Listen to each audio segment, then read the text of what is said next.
Hello and welcome to another edition of the Moving Iron Podcast. This podcast is proudly provided by Axon, helping dealers move more iron for almost 100 years. Find out more at axontire.com. Axon was started almost 100 years ago out of a passion for keeping agriculture moving. It's that same passion that drives them today. With a vision for a better experience for both farmer and dealer, they set out to create a better way to move more iron. When you partner with Axon, you get immediate access to a full range of products and solutions designed to meet the complex needs of today's grower. Axon carries all major brands and sizes of tires, wheels, and tracks. From custom colors and sizes to fully customized wheels, you can have the solution for virtually any problem today's farmer is trying to solve. To find more or become an Axon dealer, please visit axontire.com. Moving iron in the 21st century. Hard-working people working hard for you and me. Moving iron time and time again. Through the years you'll find us here. Moving iron. Hello and welcome to Moving Iron Podcast number 230. This edition of the Moving Iron Podcast is brought to you by Axon Tire, helping dealers move more iron for the past 100 years. For more information, go to axontire.com. Also, Arrow, if you're looking for a great place to have your salespeople sell more stuff, check out heyarrow.com for all their great products out there. Not harrow.com. Not harrow.com. Hey, comma, arrow. Well, no, there's no comma in the... But that's how you'd say it. Yeah. Because you wouldn't say, hey, arrow. Yeah, everybody's like, oh, yeah, it's on that. Yeah. It's on the back of the field cultivator. It's on the field cultivater back there. I'm going to go out there and hey, arrow that straw field. Yeah, you look at something kind of funny and be like, hair, why are you stressing the hair part so much? Doesn't make any sense. But they are a fantastic outfit. They are. Continue on. Yes, they are. As you can tell, Aaron Fennell's with me again. And Aaron and I have been bantering around what we should talk about this week. And lively banter. And the one thing that we don't talk about very often, but we should talk about more, is support equipment, whether that's grain carts, seed tenders, augers, fertilizer thing, whatever, all kinds of fun stuff out there. We don't talk about it near enough. Trucks and trailers, all those fun things. Billy Big Rig. You met my friend Jake Brett. There you go. So one thing that we do, I think we're going to spend a little time on that just because of where we're at right now in the season that we're in, right? So no matter where you're at right now, we are in the throes of corn harvest. Throes, yeah. Soybean harvest, and probably some milo out there getting cut. There's probably some sunflowers. Beans are done pretty much. Beans. There's still some beans. They're dry beans. Yeah, there's a few dry beans out there. There's a lot of soybeans out there. A lot of soybeans. When we say beans, we're talking about dry beans. Yeah, pintos and northerns. Yeah, kidneys. We don't. There's a handful of soybeans out here where we're at, but when we say beans, we're not talking about like Iowa, Illinois beans. Right. We're talking edible beans. So keep that in mind as a glossary of terms for the podcast. Hashtag not soybeans. Yeah. So here we are in the situation that we're in, where there are limited number of machines with engines, right? Whether it's tractors, combines, choppers. At this point, there's a limited number of scoop shovels and gloves. Well, that's true. Very true. So the one thing that has picked up pace quite a bit, and something we did anticipate seeing happen just because of what it is, some of the last things to get updated are tillage equipment, support equipment, and to some extent, like combine heads. Right? Those three things are typically your last things to get kind of updated. And the reason for that is, for a few dollars, you don't really need to update it, right? I mean, there's not like, you got a few wear parts that are going to wear out, augers and those kind of things. You got some bearings here and there, but it's not like you're going to strip down your grain cart, re-tin it, and then put it back in the field, right? It doesn't need that. I mean, you're going to look at your augers, you're going to look at your augers, gearbox, bearings, and those it, right? Augers, auger housing, gearbox, bearings, those kind of things. And that's really all you're taking a look at. Unless it's really damn old. Now, I have seen some grain carts that would be capable of only augering grapefruits. True. And even then, It does happen. You'd see some falling through the bottom. Right. Out of There'd the definitely be juice flowing. Yep. So one of the things that we look at right now from a short line perspective, there was from 12,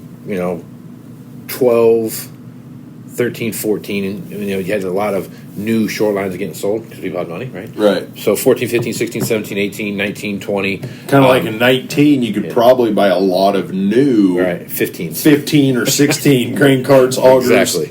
Yeah, so you had all of that going for you. So right now, a lot of that stuff's been cleared out, right? So you got some older grain carts that have been cleared out. You've got some older, augers, whether, whatever, whoever makes them, Westfield, whoever's making those augers. You got a lot of that stuff cleared out. But now what you're getting from that, too, is now you're starting to see some of those used pieces come back in, right? Right. Used grain carts. So some of the used grain carts that are coming in are stuff that was bought new in 2015, right?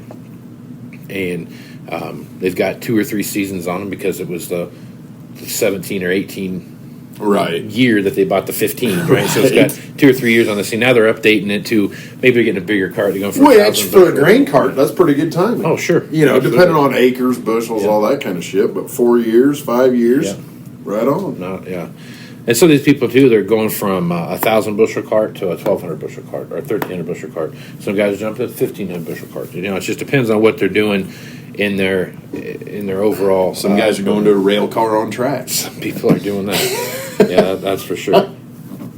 But as you sit back and look at this whole spectrum of things, the one thing that is, I think, that we can see happen through the end of the year is that the short line manufacturers, not that they aren't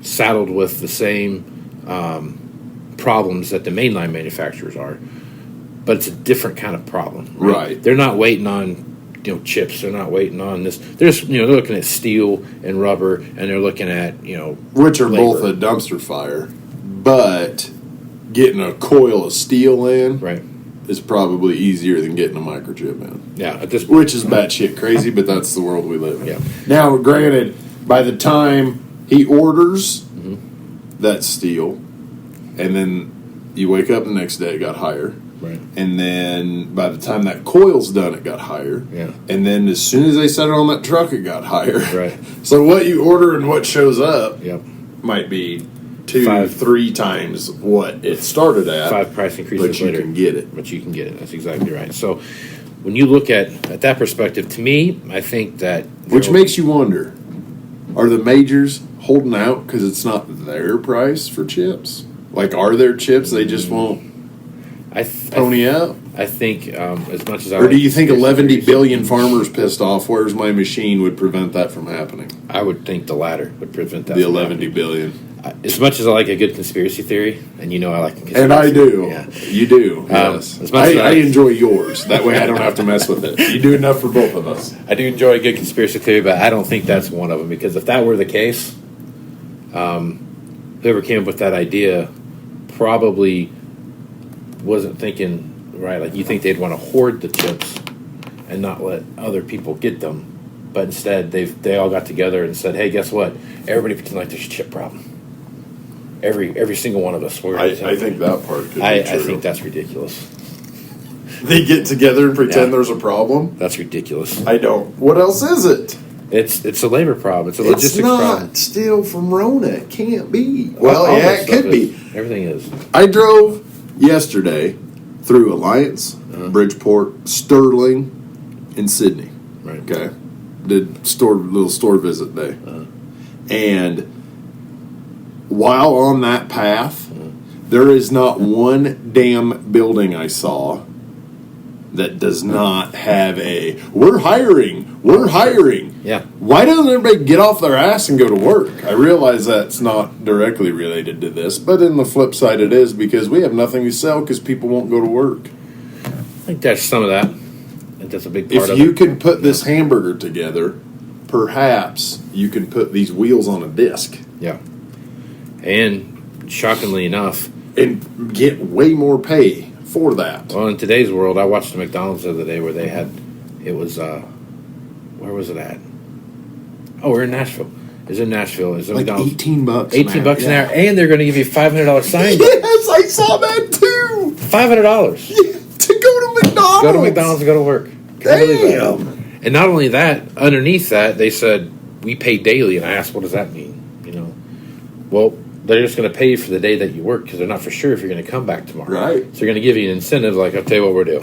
If you come back tomorrow, we'll do this again. Okay? I'll give you, $56 if you come back tomorrow. So, I mean, I think... Kind of like the gas station here in town. Yeah. Stimulus checks every 2 weeks. Inquire within. Like, exactly. That's funny. There's your check, people. Yeah. Damn it. They have... So, the logistics are also a big problem. We had Valley. That's a shortage again. Well, yeah. So, like, Valley Transport talked to us about that Moving Iron Summit, and they were talking, like, it's not that they don't have the trucks to haul stuff with. They just don't have the drivers to haul those trucks. So, conversely, segue into support equipment. Even the semis, he said they're 18 months out. He goes, if I want a new Pete today, it's 18 months. That's Valley buying it. That's not you or me. Right. Now, most farmers don't go buy a new Class 8 truck, but they get the trade off of Valley's trade, probably. Valley buys new, a big regional bull hauler, another equipment guy, whoever, buys their trades. They're $500,000, $750,000, whatever they are. And then probably after that it goes farmer. Right. Now, there's a lot of farmers who do buy that second truck, especially with current prices. But even the support equipment, a semi. We don't talk about semis on here. We don't directly, I'm a truck geek, but it's not our bread and butter. It affects that, though. Oh, sure. Everything. Everything is a direct trickle down from. I've had it. You've got to have the new to get to the used, to get to the used, to get to the used. Right. And as things progress along this year and things move along, that's why I think that the support equipment thing is going to be the short line stuff is going to be more readily available, and I think there's going to be a lot more of that stuff updated. It's easier to it's easier to haul because, like, most places, I'm going to say most, but if you live like where we live at, right? I'm in Panhandle, right? If I wanted to get a High Plains, if I wanted to get a short line piece of equipment within about 200 or 300 miles of where we live at, some manufacturer somewhere is making something. You know what I mean? Well, every town or you got in Kansas, like a Beaver Valley or something. Yeah, like that. and every town in Kansas that has a welder, has a manufacturing plant. They do. They do have a lot of that stuff. Get yourself a Big G, for example. That's a great example. There you go. Or every damn brand of pickup, flatbed, gooseneck stock trailer, box scrapers. Everything is made in Kansas. Big G. Gleaner combines. Big G is one of the single most interesting pieces of tillage equipment. And how fantastic that Big G got a shout out on the Moving Iron. That's true. Once upon a time, the world's biggest disc. Oh, they still make the biggest disc. Well, right. They're like you have everybody else's disc over here, and then you have the Big G that is close to, Big Bud would slip. Right. With that thing. So, just in case you need a 60-foot disc. Why not? And then I'll tell you what, within like I'm trying to build tram lines. I need a 60-foot disc and a 60-foot field cultivator in my 24-row 30 Exactamerge. Yep. Tram lines. If you ever get a chance to go by the world headquarters for Big G, it is. Which is? It's Harper, Kansas. Harper, Kansas. If I remember right. That's where Dewey's is from. See, everything is made in Kansas. I'm pretty sure it's Harper. If it's not Harper, it's right by there somewhere. I'm pretty sure it's Harper, though. If I remember right, there's a Chevy dealership, and across the street is the Big G welding shop. And that's what it looks like. It looks like a welding shop. And there'll be, the doors will be open, you'll see sparks flying and everything else, and on the other side, there's one that rolled through the other side, and they're done. It is a massive hunk of metal. It's still dark green? It's still dark green. Nice. And I tell you, within God, one of them on a Steiger would be ugly, wouldn't it? Yeah. It'd be a different two kind of crazy greens together. But they have it's a very interesting thing to go look at, and the people that use them in that area swear by them. Oh yeah, absolutely. I've looked at a few on trade, and I had couldn't find them anywhere to have a comparable. Right. And when you have to call the manufacturer, it's like, we think something like this is worth used. That's a bad place to start. 50 cents off of what it was new? That's a bad start to going down that path. But uniquely enough, I believe those kind of machines are going to be a lot more. That kind of stuff is going to be up there because that's what's available. We've seen a lot. You paying attention to sales coming through the last week? Seed tenders, saddle tanks. Just like seed tenders. Okay, seed tenders and left. When was the last time someone thought about, I'm going to update my seed tender in the middle of harvest? Right. Seed tenders are like the thing the guy's like, ooh, I probably should think about getting a seed tender for planting season 2 weeks before I go to the field. You know what he's doing? He's out there picking corn right now, and he's like, okay, that tractor, my 21 will get here in 23. My combine, hopefully by next year. His planner got completely, order bank closed, didn't get built. I guess we're running the old one. He's on down to, number 19 on his list, and that's the seed tender. Yep. We're here to help. Yeah.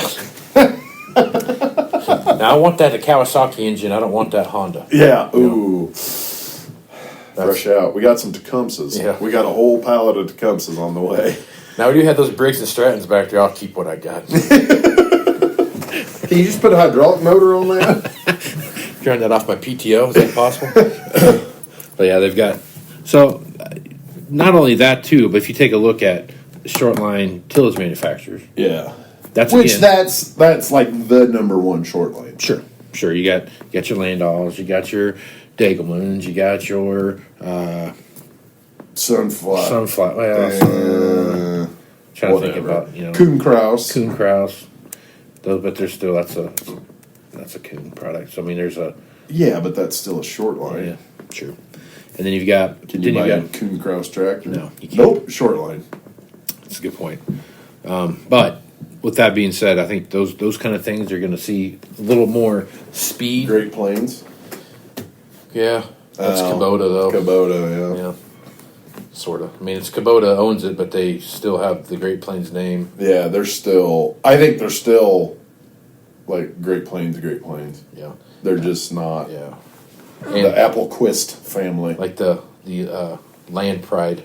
Right. That stuff's got more orange. Yeah. It's gotten way I think more that's kind of what they were after. Yeah. More so than, hey, let's get that 40-foot air seeder behind our nemesis. Well, I mean, if you go back to look at that, though, that's some of Kubota's path that they're trying to lay there into that large ag. Into large ag. Yeah. Hence the teaming up with Versatile. Yeah. Now, one thing we're really good about on this podcast is bouncing around. We are. We start out one way and end up somewhere totally different. That's why their walls aren't sticky or we get stuck. We just bounce and shit. Now we have to talk about rail cars for 30 minutes. So you look at Kubota and what they are doing. I wonder what it looks like. Which Versatile did to start with. Right. With Farm King. Because that Farm King is a hodgepodge of different brands. Right. All brought into one pot and restickered. Right. Kind of makes you wonder. But now theirs. Yeah, that's true. Kind of makes you wonder what they're going to do, right? I mean, obviously R&D isn't something they're going to go out and R&D their own combine, R&D their own they might be. I mean, who knows I don't know anything, but I'm just saying it just makes more sense that you think if you're going to make that big jump into that marketplace that you're going to go find that strategic partner that already has all that stuff, and you're going to go stroke that check. Now, it's a little bit. Isn't that what they're doing with Versatile? Maybe a little bit, because so you can get an orange and black Delta track someday, and they do have that Russell combine. Mash. That combine that was the bi-rotor, baby. Then you have a choice: singles or duals. That's your options. Correct. That's your options. Right Correct. There. At least you can't put a spreader on it. Well, yeah. Well, I think that's the only way it comes. Because in Russia they only cut wheat, so that's kind of how that works. Beans. Yeah, beans too, I guess. But yeah, but it kind of makes you think that, I'll pick on CNH for example. Why not? How long is the N going to stay in? Or the N and the H? Right. How long is the N and the H going to stay in CNH? I mean, is that a possibility for them to say, you know what, we're going to, Okay, shortage, NH, CNH, the back part, the money in the family, but not the popular kids. I have heard from a good friend who's a blue man dealer. We have seen nothing compared to what they're dealing with. Oh, I can. Because you think about it, dude. same combines, same tractors, 70% commonality on the same line. Yeah. From what I gather, not a lot of care given to the blue paint. Let's get the red ones out. Right. Which makes sense when you're looking at market It's share. the market share thing. Right. It's the market But to your point, is a situation like this, screw it. I could see the two combines because they're gonna not bi-rotor, twin rotor. share. Yeah. The twin rotors are gravy, right? That's their bread and butter. That's what they adore. Axial flow ain't going anywhere. No. So, but is it going to be a situation like this where it makes them stop and think, let's get rid of the blue, let's just build a tractor? How cool would it be, by the way, if it was purple, red and blue? Yeah. There you go. Purple. Ema! Did somebody start the Wabash Cannonball? But maybe that happens. Yeah, maybe. Yeah. You could see somebody. And was it me who said let's not talk about shortages today? It was you. It Actually, was, you brought that yeah. up. Now that, Welcome to my life. ironically, a company like McCormick, I think would have a very Are they? yeah. They're still there? As far as I know, they're Okay. still around. McCormick is one of those companies I think that could, because they bought when the CNH thing happened. They actually got the actual. I think it was the case. They did. Tractor. Yes. I went over that. Yes. So the under 150 horse, because that's back. That used to be the brake. You know, like the 7430 on down. yeah. The everything smaller than a Magnum. Mm-hmm. Red was blue. Blue was red. Yeah. The Genesis New Holland's own tractor, Yeah. versatile, Mm-hmm. and the small reds, McCormick, Right. stayed in the same factory and everything. McCormick just, we'll take it. Yep. So now, okay, do they get the big blue ones? If that would happen, it might not ever happen, but do they? Or does the little German white, green, orange decide, let's get in the row crop tractor market? You talking about? Klaus. Oh, Klaus. Yeah. They already have a row crop tractor. They have the Axion line Okay. of tractors. A regular row crop tractor. I didn't know I needed to say that. I didn't want to throw darts at them, but But they have their own. They already have a whole line. that's of that like already. saying the 2+2 International is a regular row crop tractor. that's Shit. that's what they're going to run with, though. That's, JCB Fast Track. Hell yeah, that's a regular row crop tractor. they have, But yeah, I get it. You said so. They've probably got billions into R&D of their, what's that big one called? The Xeron or whatever? Yeah. And then the little one's an Axon? Axon or something. Or Axion. Axion. Yeah. Axion. Yeah. Because of the sponsors, I sometimes I hear confuse that. Axion tire on my Exxon tractor. Exactly. Nope, backwards. Flip it around. Yeah. But, say that would happen, that it's going to go somewhere. Yeah.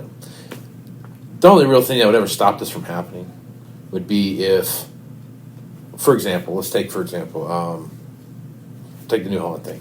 Case would have to be Case IH, CNH would have to be like strategically it makes sense for us to do this because the capital that we gain from this we're going to reinvest it into our company because we're going bankrupt or whatever. Or we're going to take this capital, reinvest it in our business, and we're going to take this however many hundreds of millions of dollars they give for this or billions of dollars they give for that, and we're going to put on a whole technology wing to this company like we've never seen before, and we're going to make this investment and run. From what I read on social media, that would be wise on their part. Yeah.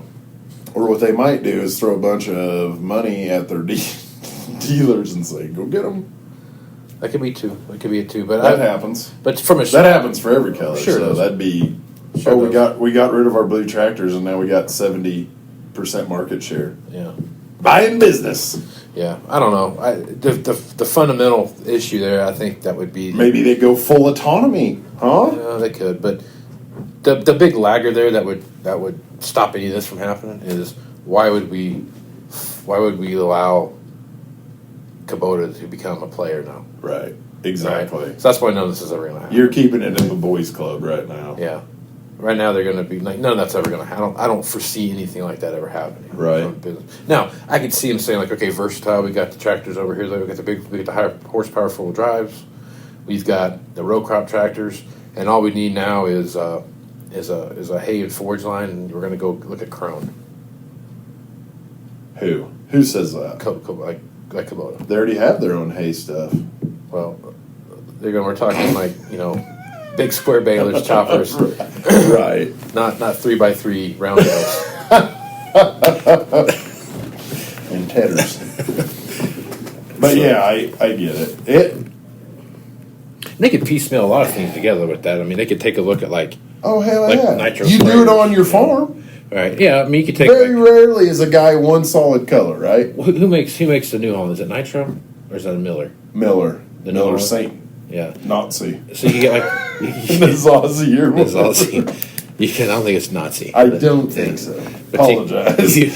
You could say you could go down a path with okay, they go get like Nitro, Which is virtually the same thing. same thing, but there's or you could get like a Apache or something like that.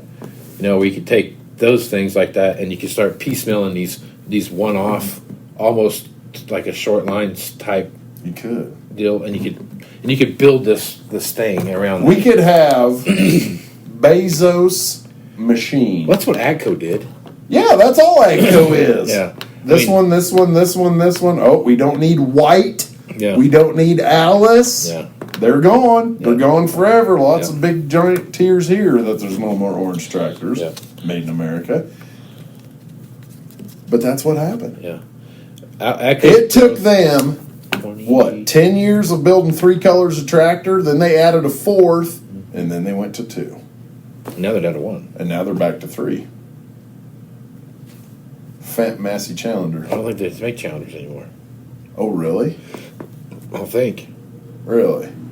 I thought they thought last they year was did the- in the thousands. Oh, it was last I year? think yeah? last year might have been the last year for the Challenger tractor, or the year before. So something somewhere like that. there's a 1050 Yeah. last serial number. Snatch it. Yep. Put her on blocks in the back of the barn. Right. But Atco has made a hard correction towards making Fendt their flagship, Absolutely. the flagship brand, Absolutely. right? You get the new idea combine. And that's that is their, I mean, publicly that is their path, their Right. direction. The ideal combine, the Vario tractor, the momentum planner. Yeah. That is A++. Right. Okay? Can't quite swing that, we have Massey. Right. Can't quite swing that, we have Gleaner. Yeah. But so I think Sure would like one of them ideals. Well, I got this new 2018 S98 over here. Yeah. All right, I'll take it. But they've got so that's a kind of a weird kind of And they even went as far, because I can remember this when I was on the red side of the fence. We were a Heston, Sunflower, all the Agco former short lines that were now Agco. We were that, but we weren't Massey Tractor Gleaner Combine. Okay, so got enough bite out of that world to know what was going on. In the mid 2000s, there was land finishers rolling out of Beloit that say Massey Ferguson. There was drills that said Massey Ferguson. White planners, Massey, all over hell on them. You don't see that now. Right.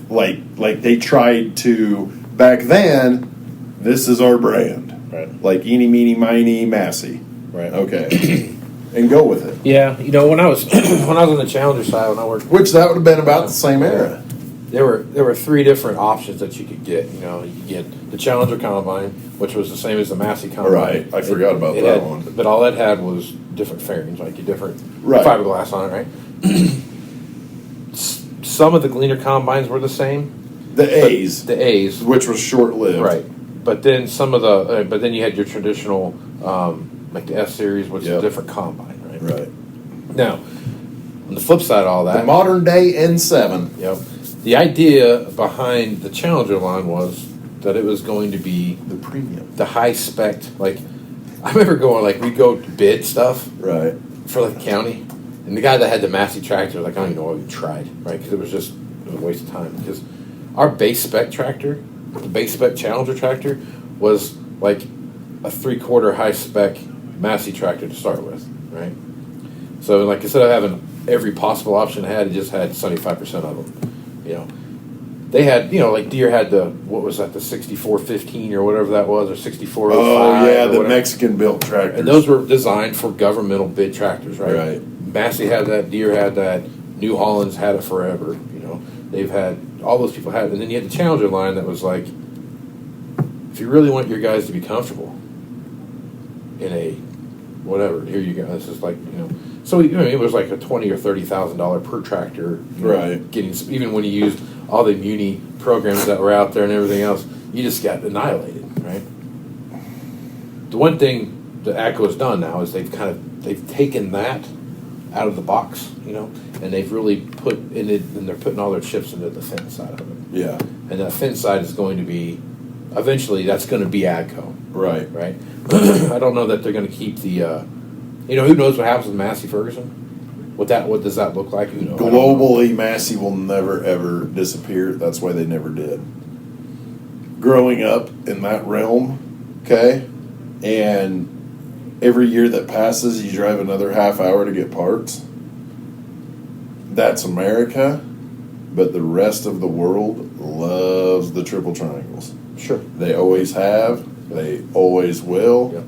They don't give a shit what Massey does in North America. I have seen that in writing from an AGCO man. Right. Okay? Yep. They don't care. Yeah. Well, that's the same way too. Like, That's why they tried so hard with the yellow, because that was that color of yellow that everybody drooled over. yeah. 65A, Oh, sure. 55, 45, 35, 95E. Yeah. Oh, These are rad. I want one of them cats. Yeah. Oh, that used to piss me off when guys say that. I'd be like, you know what's cat about that? The paint. And now it's not even cat. It's like darker than that. Right. It's It. yeah. I will say no more, but That was the, but they are doing themselves the best possible thing they could do by grabbing that Fendt flag and raising that baby way high and proud. Sure. Yeah. Because that the one thing AGCO did do, like you said, you know, they grew through acquisitions. Right, growth through acquisition. And they I think of that every time I see their name, and those are your words in my ears. growth through acquisition. It worked for them. They did get a presence, and they did take off and run a little bit, and they've made some things. But what they've done is they have now positioned themselves. It was all because of Farmhand, though. When they bought Farmhand, that's when they really took Is off. that it? Yes. I think it was probably something different than that. The one thing Glencoe. The one thing I am surprised about, though, is that they never made the full transition to Massey. Right. We had heard that for like 10 years. You know, Never did happen. Yeah. They tried. Kind of flirted with it maybe, but I don't know. It was a different scenario that I would have figured that's the path they would have went down. But from everything that we're seeing now, Fendt is what they're doing. Right. And the Fendt line in Europe especially is a very popular line of tractors. Oh, yeah. That's green and yellow over there. That is true. That is very true. So that's a long ways off from grain carts, It is. but we did talk about grain carts. we did talk about grain carts. We had a slight mention. Slight mention. And we talked about support equipment. We did. Did we not? We did. We talked about seed tenders. We talked about trucks. Yeah. Yep. But again, Augers. you caught me on a conspiracy theory, and I can't help myself but jump down that rabbit hole. Here we go. You know? And I can't find a rabbit hole deep enough. I think Patrick Gotch needs us. Let's be honest. Yeah, something like that. Something like that. All right. Where's the best place to get a hold of you at, Aaron, if they want to talk to you about what's going on in the equipment place? Well, my telephone. That's good. 308-760-1193. Text or call. And I am, when we have inventory, when supplies are not backed up, and the god-awful shortage word that I swore not to say today, I am pretty active on the Twitterverse, throwing some deals out there, and reach out to me there, man. We typically have all kinds of stuff that I don't have listed on there. Maybe you need a 6-foot box blade. That I do have. Yep. Well, that's good, because you never know when you might need it. I will also have you called Small Ag Lady, but we do have it. Yeah. Well, I am Casey Seymour, and you can find me on Facebook, Twitter, and Instagram. Also go to MovingIronLLC.com, and you can find all the things that are related to Moving Iron there, podcasts, blogs, whatever. It's all there. You also can shoot me an email at MovingIronPodcast at MovingIronPodcast.com, and I will absolutely respond to that. No one's ever sent me an email on that. Really? I get tweets, like, the Moving messages. Iron Podcast at MovingIronPodcast.com. Yeah. And so maybe someday I'll get Do you think email. maybe it's because it should be OLECASE at MovingIronPodcast.com? What does that mean? Old case. Old case. Old case. Okay, so yeah, I guess it could be that, but I don't think that'll fly. I did tell my wife I was going to change my Facebook to Old Case. Old case. And Do it. She didn't like that idea. Oh, that's too bad. She's not a fan of the Old Case. Jackie, don't be so narrow-minded. Yeah, Come on. There's Casey Seymour, then there's Old Case. Yeah. The alter ego. Right. So. Old Case is the one who uses this voice a lot. Yeah. Oh, goodness. All right. Anything else you want to throw out there before we close it down? Boy, I think we better just wrap this baby up. We better shut this one down. So with that, I am Casey Seymour with Aaron Finnell. Let's go with Smart Folks. Out. You want to have a meaningful competitive advantage to help sell more equipment. Whether you represent the sales, parts, or management department of an implement dealership, there's a surprising amount of complexity when it comes to tire, wheel, and track technology. Let Axon worry about that so you can get back to supporting your customers. Axon has leveraged years of experience to create a streamlined process that gives you a proven path to help today's grower and sell more equipment. The roots of their organization go back almost 100 years to the invention of the rubber tractor tire. Supporting agriculture is the number one driver of Axon, from product development through sales and service. To find more or become an Axon dealer, head over to AxonTire.com. Moving iron in the 21st century. Hard-working people working hard for you and me. Moving iron time and time again. Through the years you'll find us here.